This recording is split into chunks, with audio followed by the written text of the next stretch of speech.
Welcome to Season 3 of the Knack 4 Business Podcast. Over 350 episodes strong, we're here to ignite your entrepreneurial spirit with fresh insights, networking gems, and creative strategies that elevate your game.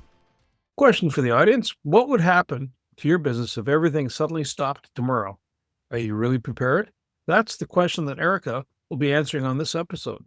She'll break down why business continuity isn't just for big corporations, why it's more important than marketing, and how small businesses can protect what they worked so hard to build.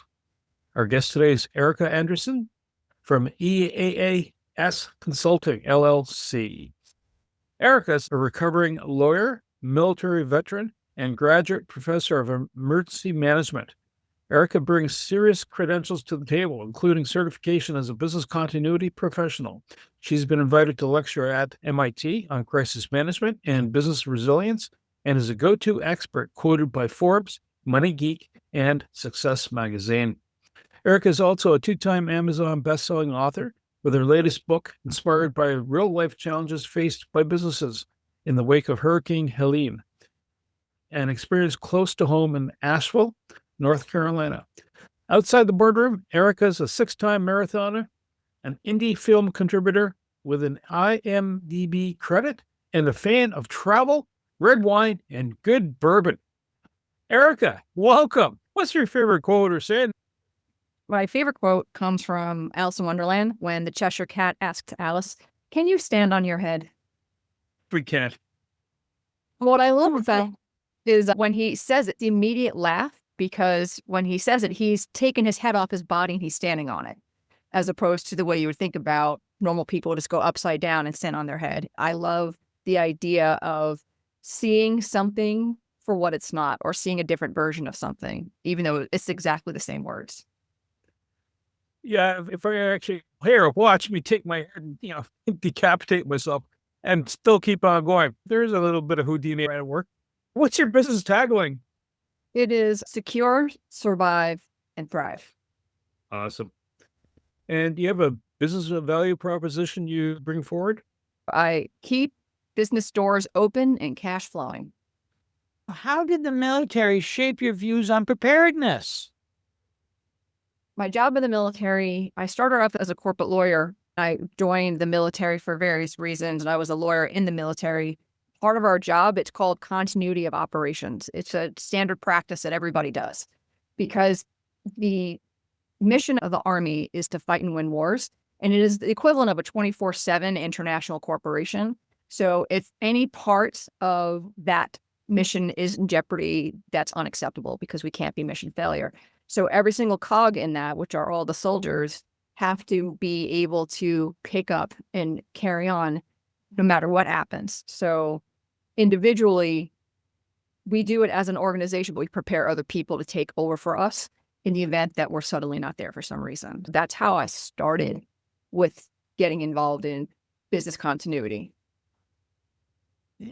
You're in law and crisis management. What drew you? I mean, the military obviously laid the foundation, because it's all about being prepared and ready, and you're exercising continuously, and it becomes a rote memory. If something goes this way, this is what you do. But what brought you into this particular line of work, though? Why crisis management? So I was reading an article. At the time, I was deployed in Afghanistan, and I was reading a business review article on small businesses that had suffered through Superstorm Sandy. And they were asked the same questions. And the final question was answered the same exact way by everybody except one. And that question is, what are you doing to prepare for next time? Every single one of them, except one, said, "Oh, this won't happen again." I was like, you're so wrong, and you're going to really feel the impact of that. You're lucky you survived the first time to be around for a second time. There's no way you're going to survive a second time. And I felt innately that that was something small businesses needed to learn about, they needed to be aware of, they needed to take more seriously, because at the end of the day, small businesses all over the world are what runs a local economy, which brings a lot of support to the community, never mind just having access to good things for your life, but they are what communities thrive on. And when they're not there, even through their business taxes to pay for municipal services, when they're not there, life is less enjoyable in that community. So small businesses need to continue. So They say all marketing is based on case studies. The universe managed to give you a case study called Hurricane Helena, and it's a part of your book. Yeah. So I wasn't planning on writing a second book. My first book is How to Not Kill Your Business. This one is called When the Shit Hits the Fan. My first book was about how to do business continuity in your small business. What I noticed about Hurricane Helene is regardless of whether or not you've done business continuity for your small business, there are a lot of things that people were missing or very angry about because they didn't understand how it worked. I got to see that wholeheartedly here. 36 hours after Helene had hit, and we had no power, no water, no cell phone, no internet, no water.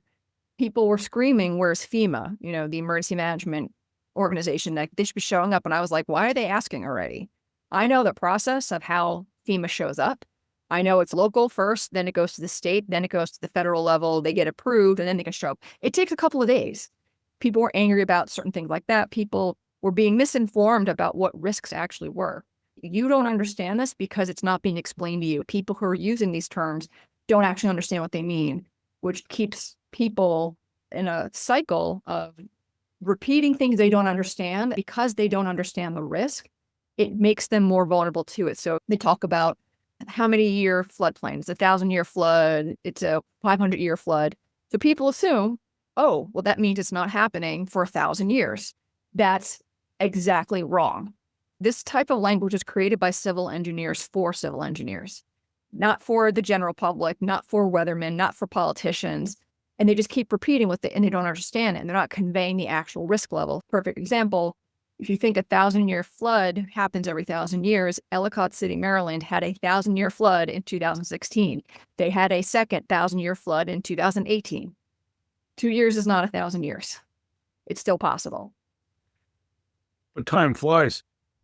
Of course, you're living the dream. Marketing and continuity.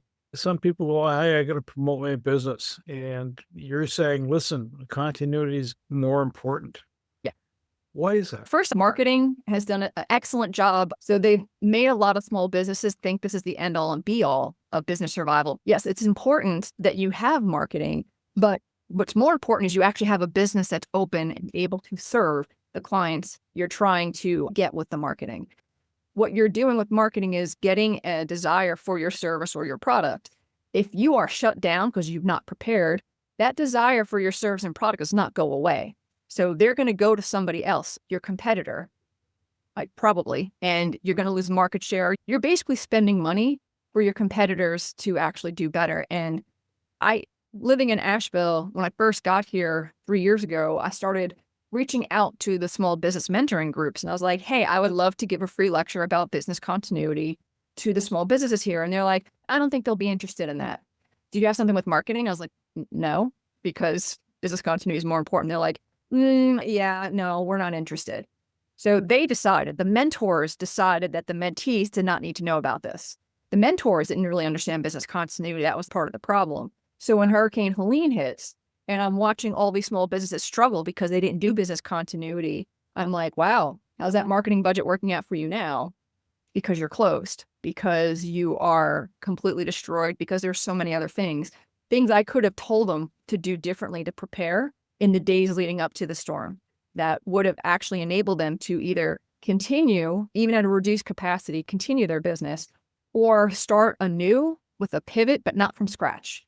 There are a lot of things I could have done to help them. And it was really heartbreaking to go, I'm not mad at the small businesses. I'm more mad at the mentoring groups where it's like you were pretty much gatekeeping my information that would have helped them tremendously from having a much easier time either being less impacted or hurting less after the fact. A quick sponsor message. Got a mug in hand? Good, because freshly brewed coaching is best served with your favorite roast. Join Wayne Pratt and Matt Hawksley as they spill the beans on how everyday pros, just like you, can use real coaching tools to level up their careers, teams, and mindset. It's bold, it's real, it's freshly brewed. Grab your free shot of clarity at freshlybrewedcoaching.com. My understanding in your certification is you got granted a pair of glasses that made you see invisible risks. Tell me about those glasses. So visible risks, if I ask you, what is your biggest concern? What are you really worried about? They'll tell me what keeps them up at night. But a lot of this stuff is insidious. It's the stuff you don't see that's going to be the thing that bites you in the butt and kicks you in the bank account. These are the risks that you're not considering because you glossed over them. So when I first talk to any business about whether they should be doing business continuity, yes, they should be. We go through what they should be doing, explain to me like I'm 5. If you are talking to me like an equal, you have an assumption that I have the same knowledge base that you have.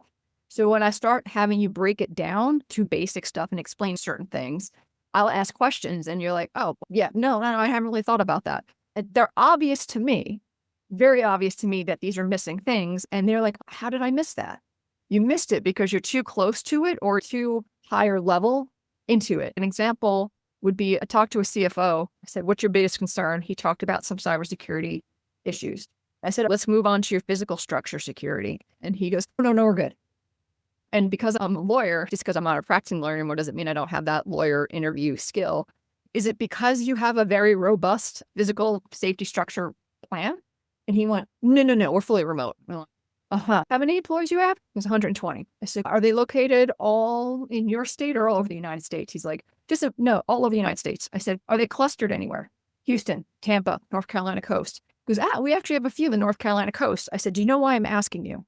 He said, no. I'm going to ask you, do you know why I'm asking him?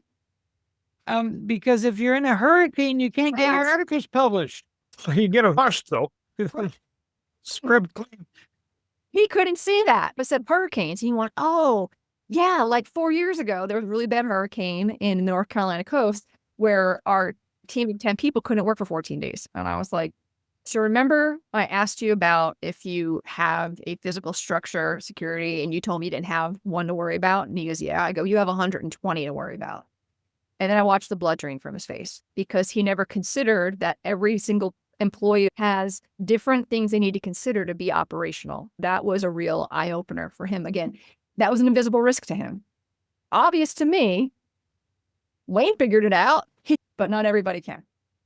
Is just the fact that people gloss over this because they'll know something's up. Is it just like, I don't want to do my tax returns if I really can help it? That's why I hire an accountant. Fear and loathing, Las Vegas type thing coming up or what? There's a lot of human psychology that plays into this. And foremost is optimism bias, where you will assume terrible things happen, but you'll assume they don't happen to you. So if there's a 40% chance of something happening, you think you're in the 60% chance of it not happening. 2 points on that. 100% of the people believe they're in that 60%, which is a mathematical impossibility. And percentages are averages. Percentages are just a guess, and they can be much higher than they're projected to be.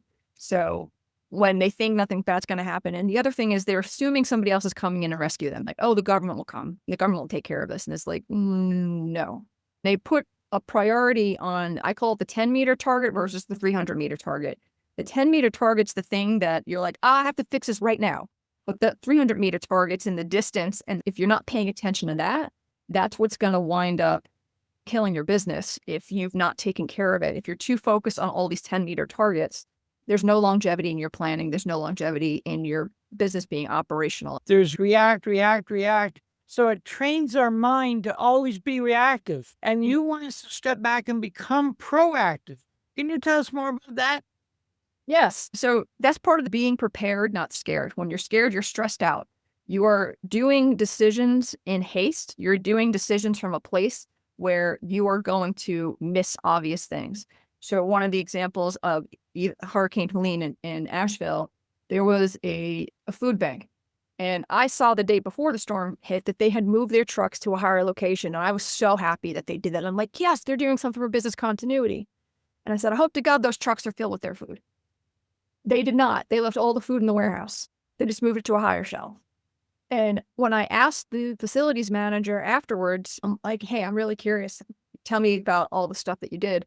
I said, why didn't you move the food? He goes, didn't think about it. I wish I did. So that's the scared thinking. You're missing obvious things. You're too stressed.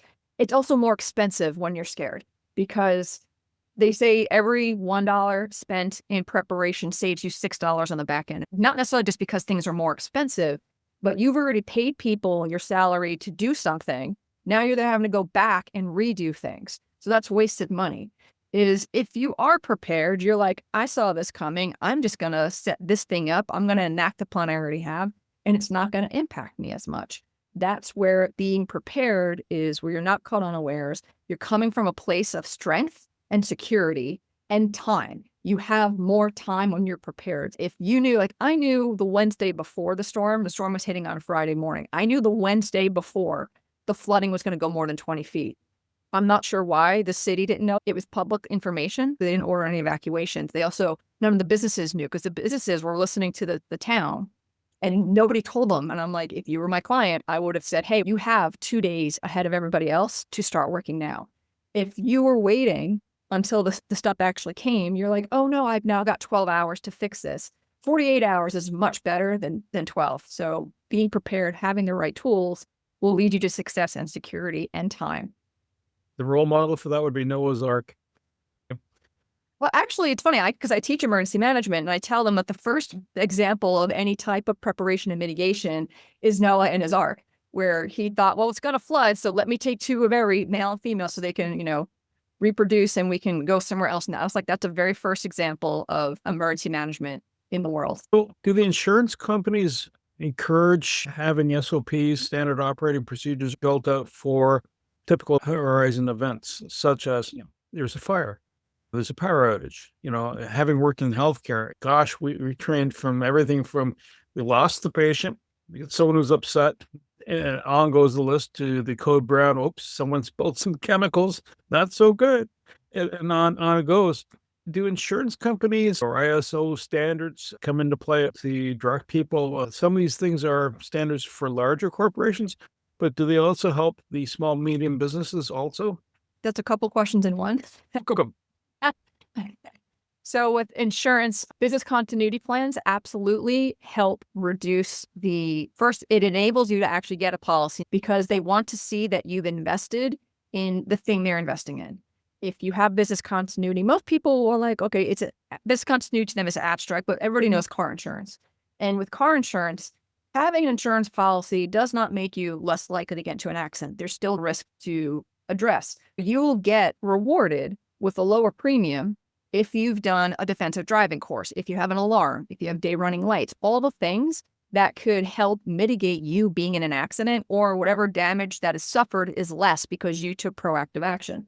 Banks are also similar. If you want a bank loan for your business, you have a business continuity plan, they're like, okay, great. You're helping us secure our investment, so we're going to reward you for that, either by giving you the loan or the insurance policy to start with, or giving it to you on better terms and conditions because you have this thing.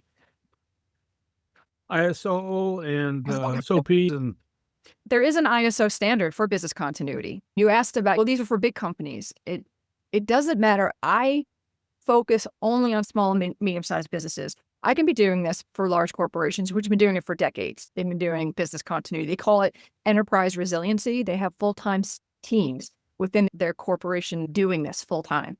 An example would be for something like Visa. It's Chase or Visa. I can't remember which one.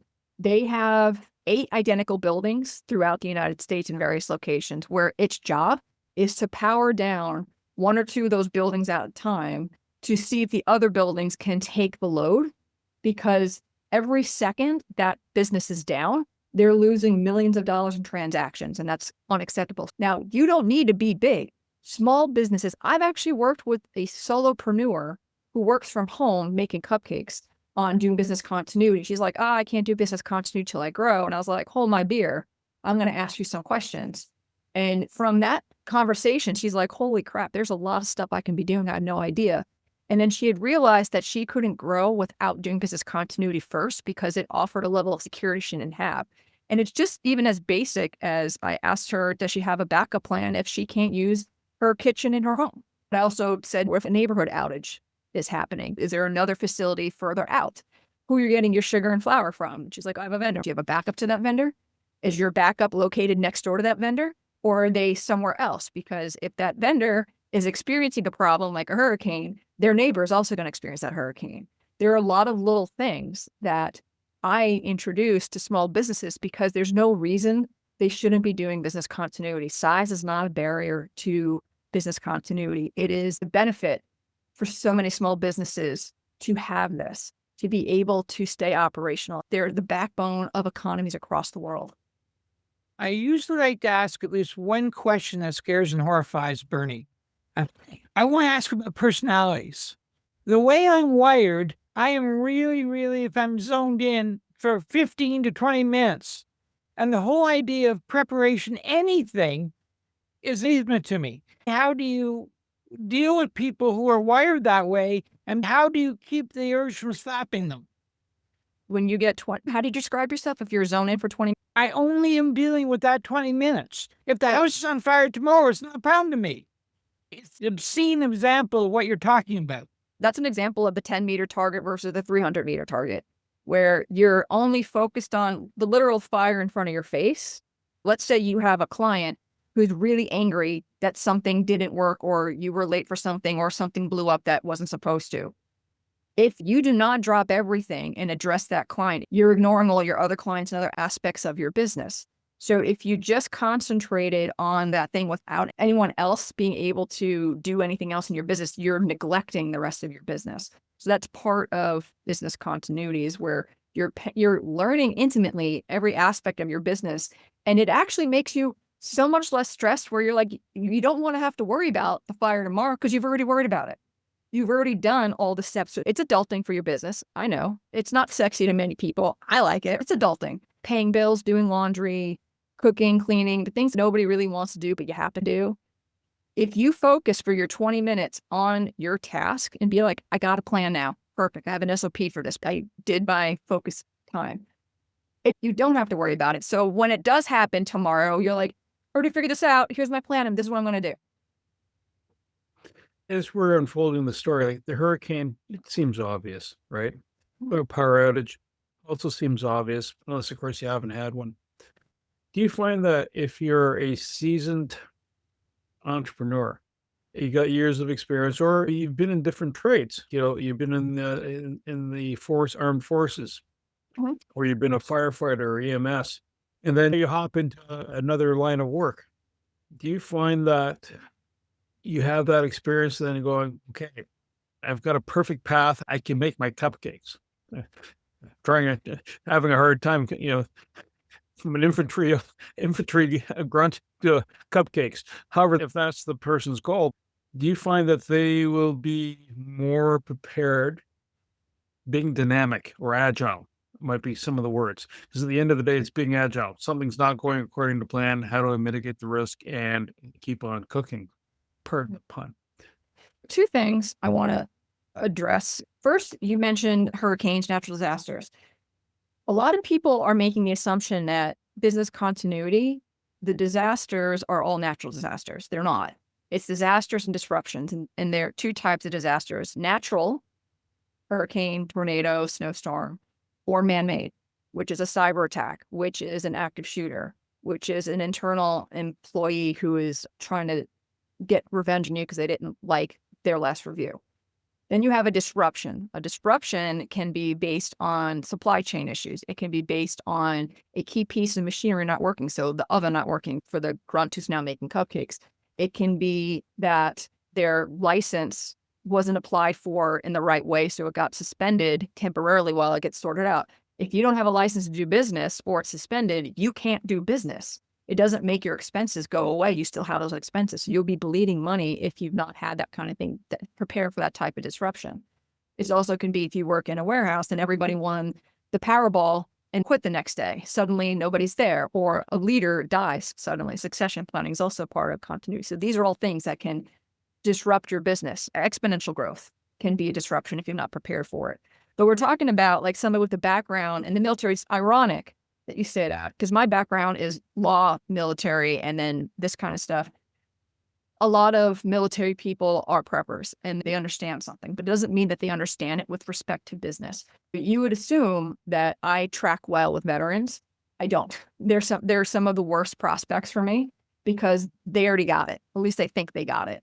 But they're only considering one of the aspects, usually the physical aspect. They're not considering the technological processes. They got the premises under control. They have some parts of the people under control, but the processes, they probably don't. And the providers, being the third-party providers, they're not thinking that way because their brain has react to the disaster, not the other stuff that's more insidious. I understand there are 3 critical elements that every continuity plan should have. Could you unpack that for me? So the first one is having a plan, right? But I'm not going to tell you what every plan should have, because what's more important is you first have a plan. The second part of having a successful business continuity plan is training on it.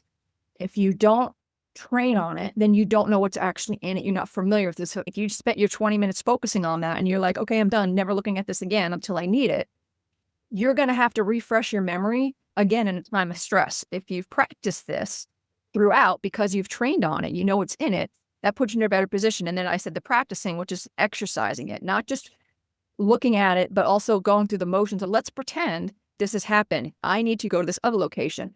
How long does it take me to drive there? Let me figure this out so I know how long it takes to do things. So you might drive and you go, oh no, there's road construction, a big sewer line project. They're going to be doing this for the next 8 months, which means my route now needs to be different. You only learn these things by exercising. And with the exercising and training, you can update your plan. They're not supposed to be static. They're supposed to be dynamic, because your business changes. You may grow, you may shrink. You may be making more money. So a plan for a $1 million company is going to look very different for a $25 million company. You need to be updating it based on a whole bunch of different things. So those are the key things. Like, it's not necessarily the plan. The plan's not necessarily the goal. The goal of doing the business continuity planning is that you are more prepared and trained on it so you can react in an appropriate way and not be scared. This computer we're all in front of has unleashed a torrent of information. It's like drinking water from a fire hose. How do you sort through the important information that gives you these plans when there's just so much information? That would be part of doing a risk analysis. I never recommend that you look at every single possible risk and then throw money at every single one. That doesn't make any sense. For example, like Chicago is not going to have a hurricane. They're going to have a tropical storm maybe, but not a hurricane, because once it gets up there, it weakens. So planning for a hurricane in Chicago does not make sense. It's one of the things where you evaluate where you are, where your actual risks are, the likeliness of that risk happening, and the impact it'll have on your business. You also need to figure out, that's another part of business continuity, what are your most important operations within your business?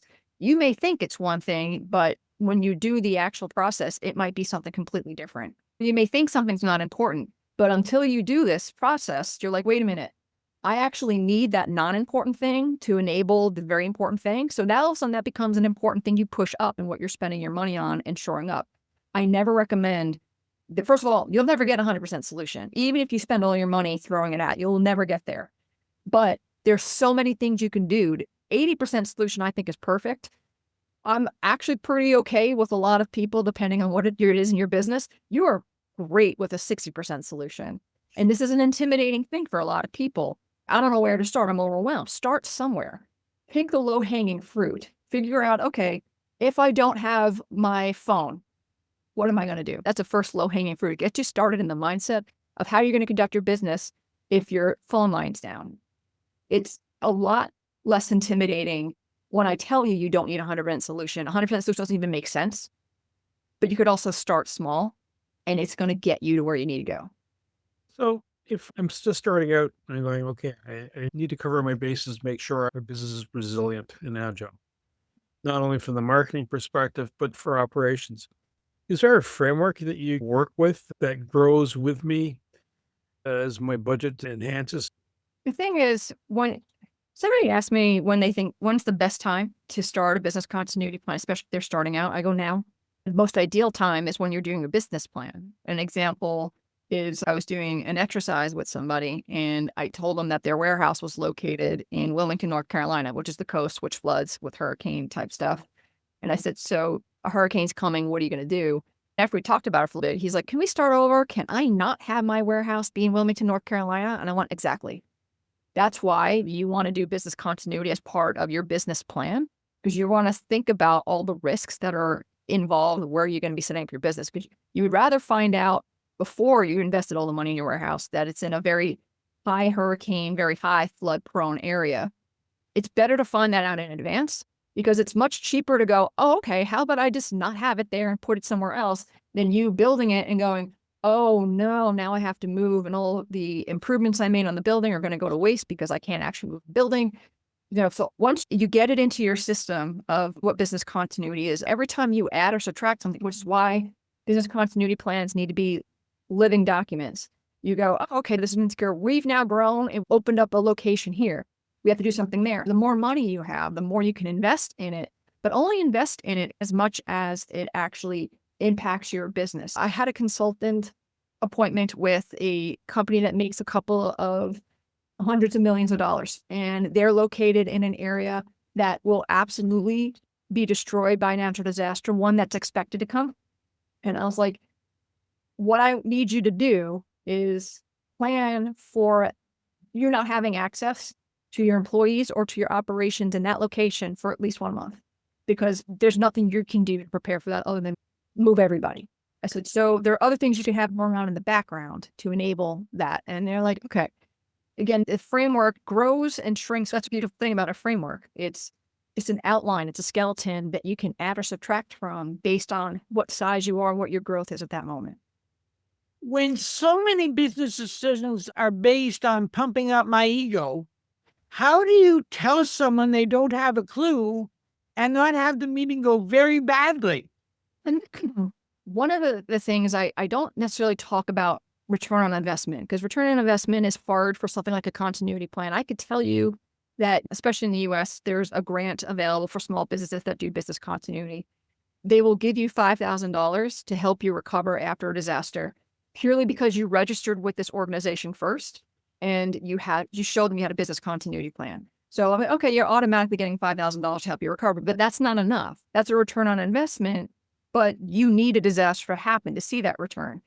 There are automatically secure things that make your investment, make your business more secure. What I like to talk about is COI, and most people assume that the center of influence. I use it to mean your cost of inaction. When I point out to you how much money you're going to lose, I can be quantitative, not just qualitative about it. That's more of a motivating factor. For example, with the food bank, you look at your mission. If your mission is to decrease the need for food and hunger in a certain area, your business, though, receives donations and distributes them, you might think that you're a logistics company. So you need a warehouse and trucks. Does having a warehouse and having a truck mean that you are helping cure food insecurity? No, it has nothing to do with it, right? You need food. And it's also not the thing that you spent the most capital on. Clearly, the warehouse and the trucks are what you spent the most capital on. The food's all donated. You didn't spend any money on that. So when you are not prepared and you move the trucks and leave the food, right? Then you're like, I lost the ability to fulfill my mission because all that food got wasted and destroyed and is inaccessible and can't be used. And you don't need the warehouse and the trucks to help food insecurity. You can figure it out. You can store it at your house. You can have people in a parking lot come and distribute on certain days.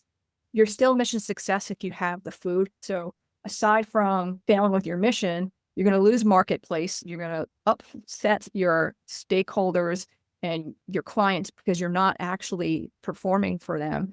You're going to have the phone call. It's like, I can't give this to you because I put all my eggs in one basket and have a single point of failure. Practice that conversation in the mirror when you have to let your client down to tell them that you can't serve them. That could also be a pretty big motivating factor. Find that with the professionals you're dealing with, even though when a small, medium business entrepreneur, either starting or is in practice, we have other professionals around them, experts in their field, accounting, legal, cybersecurity. Are you reliant on these professionals, or is the business owner reliant? And then hence you too would be reliant that they would give you expertise saying, okay, now this is how you write a contract out. Don't use the one generated through AI because there might be variations to the theme that are currently practiced. Or a local government or government agency might say, if you're going to be a transport entity for logistics, you have to have your trucks have to be inspected. You can't be driving X number of hours over, on goes the story, right? There's legislation and then you have experts. Does that all kind of drive into the package business owners should be relying on? The experts in their field going, so what do I got to be worried about? What are my main concerns? What are my once in a lifetime, once in a 1,000-year concerns. Is that where you kind of draw that into one bucket?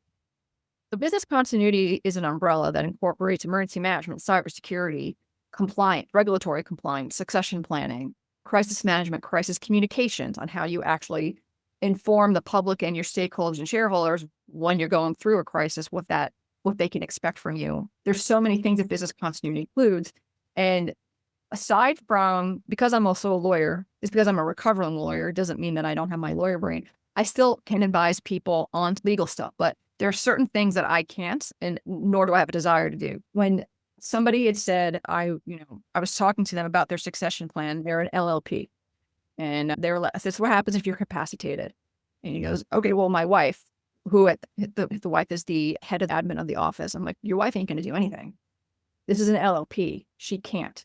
I said, so you need to go to your lawyer and then do your business formation plan, change the aspects of your business. So if you are capacitated, it goes into a format where she can actually make business decisions for you. And you might want to update your will because she'll probably inherit he's like, yep, haven't done that. So those are things I don't want to do. And those are very specific things. I don't think you need a lawyer on staff all the time to talk to you about business continuity. If you have your regulatory compliance taken care of, or you're having questions about that, consult one. But it's the same thing that business continuity specialists can do, because a lot of these, even a cybersecurity specialist I talked to once, they're only concerned about the technological aspects of your business. There's people, premises, providers, and processes. All of these things can be impacted that have nothing to do with technology. When I was talking to him about that, he goes, I realize I'm doing my clients a disservice because I know my systems are coming back online eventually. I didn't think about all the other stuff. For me, because I don't specialize in cybersecurity, I know enough to be dangerous and I know enough to advise people on it and what they should be doing. But if they want a sophisticated pen tester and all this other stuff, then I'm like, yeah, I'll send them to somebody else. I think you could use a lot of these specialists.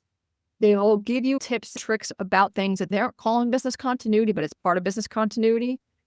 But they're not certified in business continuity. They're not there to see the whole entire spectrum that people like me who are certified in this do see.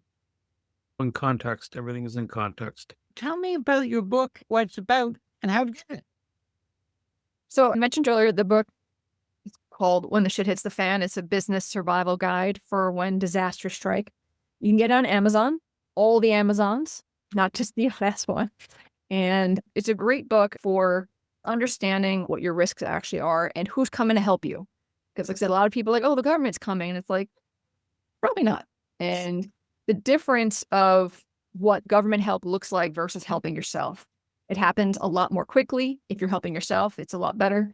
I also think it's a great compendium to the how to not kill your business, because the second book, regardless if you have a continuity plan or not, the first book tells you how to do a continuity plan. So you'd be doubly prepared if you had both, and they're both on Amazon.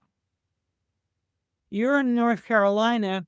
How big is your geography of specialty, and how do we get a hold of you? My specialty is worldwide. I have a client in France. I have a client in Seattle. So they're all over the place. It's not dependent. I'm available to do things anywhere. And you can reach out to me on my website. I have blog posts there. There's actually clicks to my book. You can get them from there too. I also have a downloadable worksheet on how to do a basic business continuity plan. You can have a quiz on how ready your business is for you. It's kind of like a Cosmo style quiz. So mostly A's, mostly B's, mostly C's kind of thing. And then you can send me an email at info@eaasc.com. That C is for consulting, and it needs to be in there because somebody grabbed EaaS before me. I want to say thank you to Erika Andresen, my co-host Wayne Pratt, and you, the Knack for Business listeners. So folks, reach out to Erika. If you want to be ready for the unexpected, she's the person that can help you walk and understand what are the issues. And it's done in context, whether it's ill winds that are blowing at you or the winning ticket of a lottery or some hacker from halfway around the globe. Reach out to Erika. She can help you. To reach the podcast hosts, email them at info@creativeinsight.com or by the website creativeinsight.com, spelled KREATIVNSIGHT.com. To reach Wayne at his email, wayne@motivate-u.ca, that is MOTIVE, the numeral 8 and the letter U.ca, or his website, motivate-u.ca. If you would like to be a guest on this podcast and share your knowledge, let us know. We would also appreciate your feedback on the content and format. Check the show notes for more details. For these podcasts, we like to acknowledge the support and thanks to the following people. Carl Richards from Podcast Solutions Made Simple, a renowned podcast expert. Fred Crouch, who is the Property Wizard podcaster, where Bernie is a co-host. Jovan Strika from Hive, a co-working space that is more than just a space. Then Melanie Weber, Bernie's invaluable business partner. And Wayne Pratt from Motivate You Inc., who serves as both a coach and co-host of these podcasts. Disclaimer. Please note that the NAC 4 Business podcast episodes are meant solely for educational and general informational purposes. The information and opinions contained within are not intended to be professional advice on any subject matter.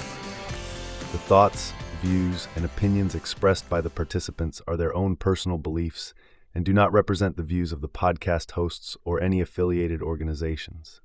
It is important to note that this podcast is not a replacement for consulting with certified experts in your area who possess knowledge of your unique situation. The hosts of the podcast, along with any participants or affiliated groups, do not take responsibility for any actions taken or not taken based on the information presented in this episode. It is highly recommended that individuals seek guidance from their own personal advisors in fields such as accounting, law, or other pertinent areas prior to undertaking any actions or making decisions that may impact their financial, legal, or other aspects of life.